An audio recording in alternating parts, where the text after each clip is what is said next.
want to listen. The soul is the conscience, which reminds and drives the passengers.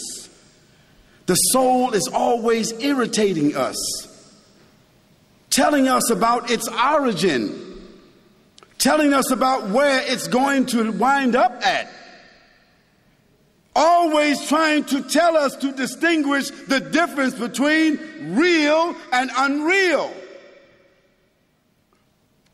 The soul is the supernatural self, which is connected to the unseen elements. The unseen elements of birth, the unseen elements of dreams, the unseen elements of vision, and inevitably, the unseen element of death. The soul is that which enters the body and becomes the person. At a certain point, when the child is conceived, it is at one point just a piece of flesh, or at one point it is just a sperm drop connected to an egg, just a clot. At another point, it becomes a fetus. At another point, it becomes an embryo. At a certain point, the soul enters and it becomes an actual person. And we are told that when a child is in the womb of the mother, at 14 weeks, it is a complete person. The heart is beating. Its fingerprints are there. Its mind, its brain is operating. Its little lungs are operating and breathing. All of its fingers and toes have been formed. And just by the way, just so that you know this figure, in the Western Hemisphere, that is, United States of America, Canada, the UK and Europe, and Australia, 2,300 little children, little people, are murdered every single day. It's called abortion, the easy way out. Can you imagine that? In an educated, sophisticated world bent upon success, they are murdering 2,350 little people every single day. Now you divide that by the hour. It means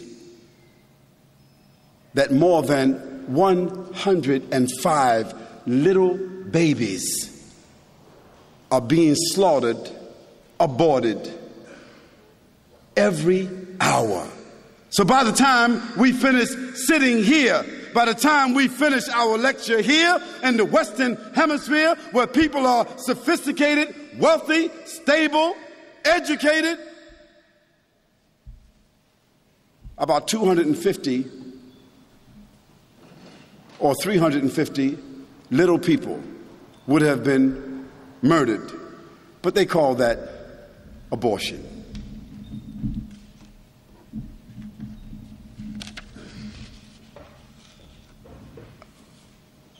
We call that family planning, a real nice word. I don't know how you plan families by killing them.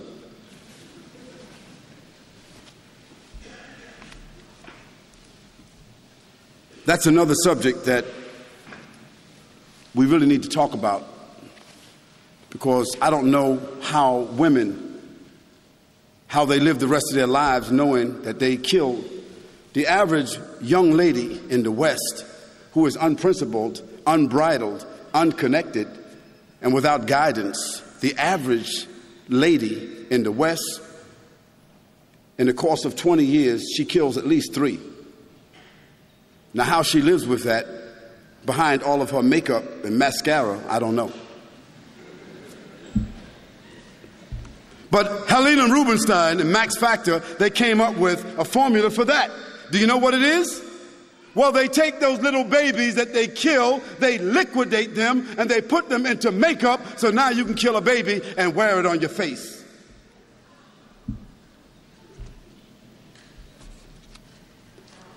That's economics. The soul is that which enters the body and becomes the person. And the soul is that which leaves the body, so that person is then pronounced dead. And that's when that person loses all their friends, loses all their family, loses all their wealth, and loses all their connection with the world that they worked for all their lives. And guess what? No matter how much that body was loved, in about 2 hours, the loved one's going to get that body out of the house. Because after the soul leaves, that body begins to smell. The soul is the record of you and I. The soul is that everlasting evidence of you and I. Dear brothers and sisters, bear with me. We're halfway through. True satisfaction and contentment can be realized only when the soul is nourished, only when the soul is stabilized. We know how we feel in the morning of an important occasion. When you have a test, when you have an important appointment, when you have that critical interview,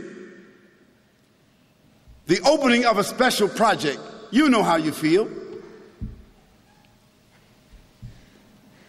If you are well prepared, you feel rested and you feel confident.